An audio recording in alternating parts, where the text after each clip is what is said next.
President, Mr. Herman Kenny. Thank you. Hey guys, thanks for coming today. Sorry, unlike Michael, I don't have that flashy tie, but I got the suit on. Thanks to all the people who came. Some people from Derry, that's me. Some people from Kerry.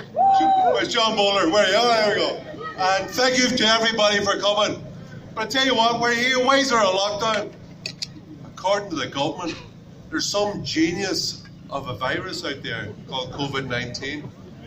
A genius of a virus that knows when you're having your chicken wings and are they €9? A virus that knows, are you having a pint after 10 o'clock? And this virus is so brilliant that single-handedly it's wiped out hospitalisation and deaths from the flu. Give COVID a clap!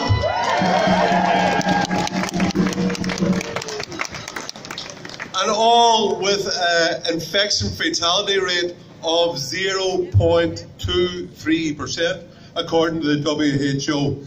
But the government and NEFIT are using it, and they are using this, and they are becoming a dangerous gang of COVID monomaniacs. Because if you listen to them, that nothing else matters. Very little else is discussed on the TV. Nothing about people dying with heart attacks, diabetes, obesity, poverty, suicide, depression. No, there's nothing. Every night on am I saying it right? RTE. Have I got that right? I do my best. But this is a pretext used by the Irish government to grab power, to flex their muscles and rob you of your freedom to work, to travel, to worship God in peace, to see your family. Thank you. I love hecklers. Economist Milton Friedman once said, one of the biggest mistakes in politics is to judge policies and programs by their intention rather than by their consequences. And what are the consequences of this lockdown? It's not just an economic it's not just a lockdown and taking away our freedoms. It's an economic meltdown with increased poverty and unemployment, depression and suicide. Most of all, it's a loss of our civil liberties to work, to worship, to live our life as we choose and see our families when we want.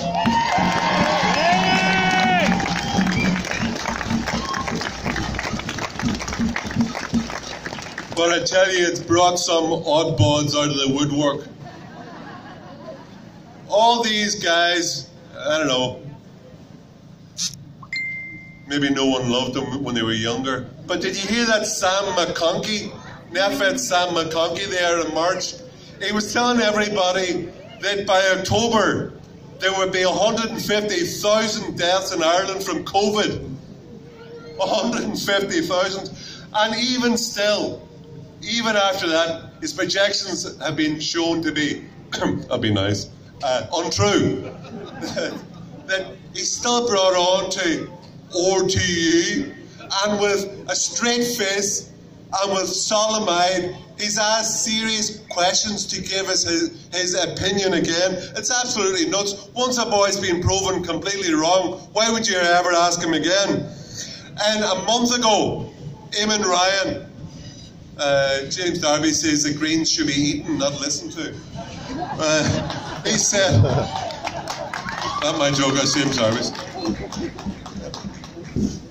Eamon Ryan, Minister Eamon Ryan, last time I seen him he was dancing in his bare feet down O'Connell Street. I thought, what age you? Come on, you're about 60, wise up. But anyway, he says he's going to examine the issue of whether Irish people can come home for Christmas. Unbelievable! Unbelievable! What a cheek! They're flying people in every week. There's one yesterday, I think, from Lebanon, 350 people. There during April, I think they flew in 250 people for Keelings from Bulgaria. And he's saying whether Irish people, he's looking to decide whether Irish people can come home for Christmas.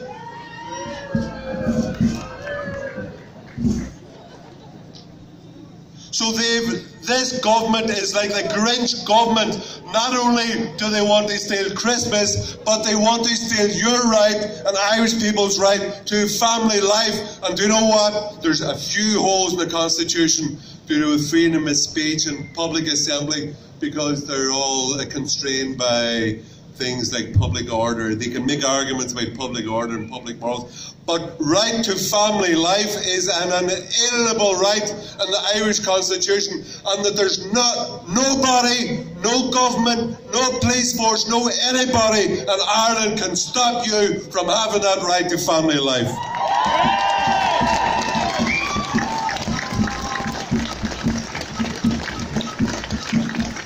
An old friend of mine, Thomas Jefferson, he said many centuries ago that as government increases, liberty decreases. And Gerald Ford, the former US president, I think an old Republican as well, happy days, he says that a government that is big enough to give you everything that you want is big enough to take everything that you have. This is all for any silly, naive, moronic National Socialists out there who believe that a big government are going to save their ass. A free people. For we in the Irish Freedom Party believe that a free people, a free country depends on a free people. Say it after me. A free country depends on a free people. A free country depends on a free people. And a free people is not dependent on the state, on the big state, to tell them when they can come home from Christmas, if they can go to work, if they can meet their friends, if they can hug their family. Dictate how many people they can have in their private house. They can go to hell. No. A government that can, do you hear that cove idiot Luke O'Neill tell people last week, telling people to put your granny beside an open window on Christmas Day. Who is this nut job?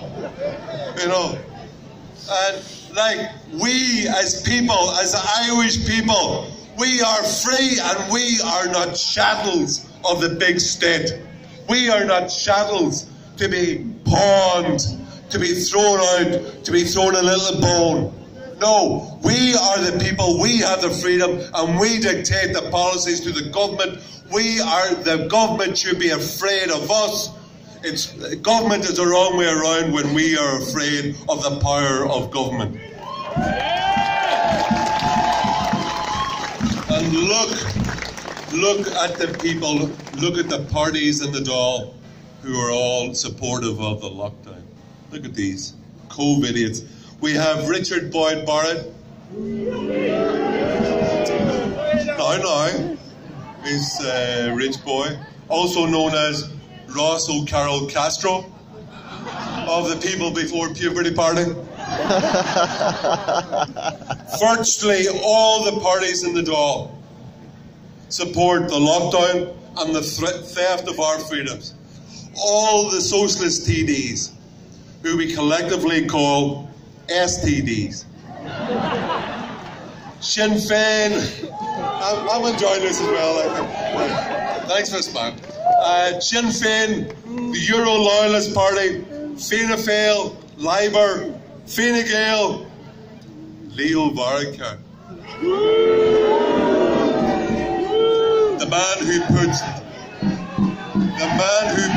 Dick in dictatorship. I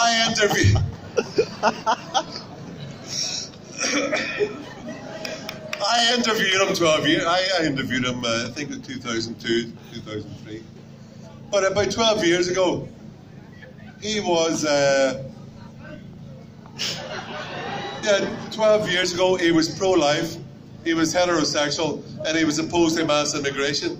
Now, a few years afterwards, well, it's not funny, he's pro-abortion, he's homosexual, and he's in favour of mass immigration. Now, there's a man with no principles. No principles whatsoever. But all these parties, they all detest your freedom and they love big dictatorial government. Stop laughing. Kevin Rock, I see you're smiling. Right, Ireland is a beautiful country. I used to say it's a laugh over Brussels. Ireland's beautiful. Only people are ugly, but it was in completely false modesty, and then they were corrected. But Ireland is a beautiful country, but as Dan Breen said many years ago, its beauty means nothing without the Irish people. We are a great people, born of generations who came before us, who fought for their freedom against foreign domination and British occupation.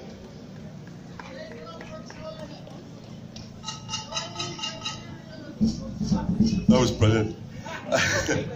Oliver Cromwell was the last tyrant who attempted to banish Christmas. But Ireland now, we find, is full. Ireland is full of Oliver Cromwells. We are at a very dangerous cultural junction in Ireland, because many people, many Irish media and politicians, they are full with their mind is full of a globalist mindset. They may live in Ireland, but their ideas are of a completely foreign and globalist mindset. And I talk about Oliver Cromwell. 2 weeks ago, Trinity Professor Thomas Ryan suggested on News Talk with a straight face that we should cancel Christmas until January. Like, cancel. Like, the guy is just not a COVID, not only is a monomaniac, the guy's become a megalomaniac. You know? As I said, like, when we have a government telling you, stay in your house, put your granny by the window, let's cancel Christmas for a month, where we as a free people should not be asking permission of COVID-idiots for our basic freedoms.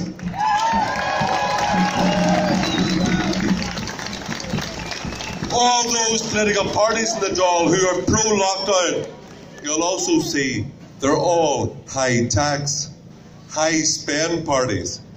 What else have they got in common? Anybody? Some guy said about China there. They also love more than life itself. The Irish subservience to the European Union. Oh yeah, they love it more than life itself. And do they realise that in matters of EU, this is incredible. Most people don't realise it. In matters of EU competence, EU law is superior to Irish law, to the Irish Constitution, and to the Irish Supreme Court. It's just crazy. Is that what the men and women and generations who came in Ireland fought for 100 years ago? Never! We, sadly to say, we are not a free people.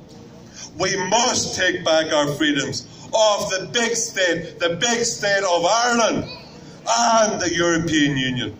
Not only the power to ensure that we alone, the Irish people, take back the power to make our own laws which affect our lives, but that the laws made in Ireland by the Irish government respect our freedoms. During the Second World War in Germany, they had the Luftwaffe. In Ireland now, we have the Leftwaffe. And ask any Leftwaffe TD, does he want more power over your life? It's like asking a barber, do you need a haircut? The answer is always yes. But we must now fight for our freedom on every front, politically, culturally, and spiritually. And that's why I'm asking you to get involved politically, to join the Irish Freedom Party. Get out there. Thank you for coming today, everybody. There's a good crowd now. Good crowd. Join the party, join the party. Join the